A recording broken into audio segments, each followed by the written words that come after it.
Assalomu alaykum. Men Sharsabz davlat pedagogika instituti matematika va ta'limda axborot texnologiyasi kafedrasi assistent o'qituvchisi Musurmonov Shahboz. Bugun sizlarga o'tib bermoqchi bo'lgan darsimiz kompyuter grafikasi va uning turlari bo'yicha mavzusi bilan tanishib chiqamiz. Kompyuter grafikasi o'zi nima? Kompyuter grafikasi grafik tasvirlarni qayta ishlash va ularga ishlov berish hamda ekranda ma'lumotlarni raqamlashtirish uchun qo'llaniladigan soha hisoblanadi. O'z navbatida kompyuter grafikasi ham turli xil yo'nalish hamda turlarga bo'linadi. Kompyuter grafikasi o'z navbatida rasterli grafika, vektorli grafika, 3D grafika, fraktal grafika hamda animatsion grafikaga ajraladi. Rasterli grafika bu nima? Rasterli grafikamiz bu kichik hajmdagi tasvirlar ustida ishlov berish uchun qo'llaniladigan, ya'ni piksellar ustida ishlov berish uchun qo'llaniladigan, ya'ni grafik soha hisoblanadi. Rasterli grafika bu asosan, ya'ni piksel nima o'zi bu? Pikselimiz bu, ya'ni nuqtalardan tashkil topgan ranglar hisoblanadi. Ya'ni ularning ustida amallar hamda ranglar ustida amallar bajariladi. Shu bilan birgalikda u bilan ishlaydigan turli xil dasturlar ham mavjud. Eng mashhur dasturlarimizdan biri bu Photoshop dasturi bo'lib, Photoshop dasturida biz rasterli grafikalar ustida ishlovlar berish, filtrlar bilan ishlash, rasmlar ranglariga ishlov berish kabi turli xil funksiyalardan foydalanamiz. Shu bilan birgalikda shuni aytib o'tishimiz kerakki, ya'ni rasterli grafika hamda vektorli grafika bir-biridan ya'ni tur jihatdan farqi bo'lmasa ham o'lcham jihatdan farqlarga bo'linadi. Ya'ni rasterli grafikamiz bu kichik hajmdagi tasvirlar uchun ishlatilsa, vektorli grafikamiz bu katta hajmdagi tasvirlar bilan ishlatiladi. Ya'ni vektorli grafikamiz bu geometrik shakllardan tashkil topgan chizmalar, to'g'ri to'rtburchaklar kabi turli xil o'lchamlardan tashkil topgan. Ya'ni rasterli grafika bilan ishlash jarayonida rasterli grafikani qanchalik uni yaqinlashtirsak, tasvir sifati yo'qoladi hamda buziladi. Lekin vektorli grafikada tasvirni yaqinlashtirib qanchalik ishlov beradigan bo'lsak, uning tasviri yo'qolmaydi. Shuning uchun ham vektorli grafika logotiplar hamda chizmalar hamda katta hajmdagi bannerlar bilan ishlash jarayonlarida qo'llaniladi.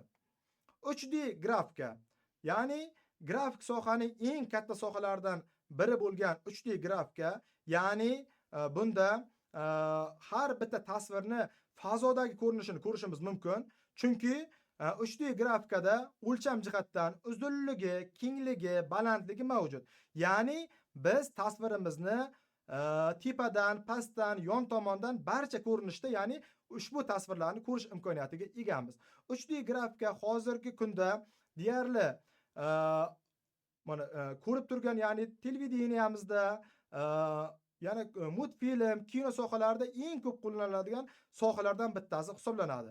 Ya'ni u yerda qo'llaniladigan chizmalar, animatsiyalar barchasi, ya'ni 3D grafika orqali yaratiladi hamda ishlatiladi. Endi 3D grafika bilan ishlaydigan maxsus dasturlarimiz ham mavjud. Bu dasturlarning eng mashhurlaridan biri 3D Max dasturi, Blender dasturi hamda Maya dasturlari hisoblanadi. Bu dasturlar ham 3D grafika bilan ishlash jarayonida o'zining qo'llanilish sohasiga qarab turli xil yo'nalishlarga ajraladi. Misol uchun 3D Max dasturimiz bu arxitektura yo'nalishi uchun qo'llaniladigan dastur hisoblanadi. Ya'ni unda eksterior hamda interior dizayn ishlari bilan shug'ullanishimiz mumkin. Maya dasturi esa multiplikatsion dasturlar bilan ishlash jarayonida qo'llaniladi. Blender dasturimiz bu oson, bu ikkalasiga qaraganda oson dastur hisoblanib, bu dasturda biz, ya'ni kichik hajmdagi o'sha 3D o'lchamdagi shakllarni yasash, shu bilan birgalikda grafik tasvirlarni hosil qilish bilan ishlatadigan dasturimiz hisoblanadi. Endi shu bilan birgalikda hozirgi kunda eng ko'p qo'llaniladigan sohalardan bittasi bo'lib kelayotgan, ya'ni fraktal grafikamiz hisoblanadi. Ya'ni fraktal grafikada tayyor dasturiy paket bilan ishlanmaydi. Chunki bu yerda faqat matematik formulalarga asoslangan grafika hisoblanadi. Ya'ni bu grafika tabiiy shakllarni modellash uchun ishlatiladi. Ya'ni bu qanaqa shakllar? Bu tabiatda uchraydigan shakllar hisoblanib, tog'lar, bulutlar, ya'ni daraxtlar, dengizlar bilan ishlash jarayonlarida, ya'ni fraktal grafika ishlatiladi. Fraktal grafikada bir narsani bilishimiz kerakki, ma'lum bir shakl ketma-ketlikda takrorlanib keladi. Misol uchun uchburchak shaklini ishlatadigan bo'lsak, u qo'yiladigan siklimiz bo'yicha aylanadi. Ya'ni bu siklimiz qanaqa aylanadi? Misol uchun uchburchakni 20 marta aylantirsak, o'sha 20 marta o'sha tasvirimizga kelgan uchburchak ma'lum bir bizga shaklni beradi. Misol uchun mana bu bizning mana prezentatsiyamizda ham keltirilgan, tasvirimizda ham, ya'ni qor parchalari ko'rsatilgan. Bu yerda agar yaqinlashtirib qaraydigan bo'lsak, bu tasvirda ham ma'lum bir shakl ketma-ket takrorlangan holatda kelib, ma'lum bir shaklni hosil qilgan. Ya'ni tasvirni hosil qilgan. Ya'ni shuni bilishimiz kerakki, fraktal grafikamiz matematik formulalarga asoslangan grafika hisoblanadi. Animatsion grafikamiz bu, ya'ni endi biz yaratib olgan, ya'ni shakllarimiz, ya'ni ko'rgazmali qurollarimiz barchasini harakatga keltiradigan grafika hisoblanadi. Ya'ni bu grafika qolgan sohalarga nisbatan eng qiyin hisoblangan, ya'ni turi hisoblanib, bu turda asosan 2D hamda 3D o'lchamdagi shakllar ustida biz animatsion harakatlarni bajaramiz. Ya'ni animatsion harakatlar bu eng qiyin bo'lgan tur hisoblanib, bu turda har bitta jarayon ma'lum bir sekund mobaynida ishlanadi. U bo'yicha tasvirlar ketma-ketligi yaratiladi hamda animatsiya jarayoniga tayyorlanadi. Ya'ni animatsiya jarayonida turli xil sohalar birgalikda ishlaydi. Misol uchun model yasaydigan qismida kimdir javob berish kerak. Ya'ni bu qismda modeling qism deyiladi. Ya'ni modeling qismida kimdir model yasaydi hamda ushbu modelimizga biz, ya'ni suyak qism, ya'ni suyaklarni biriktirish qismi bor.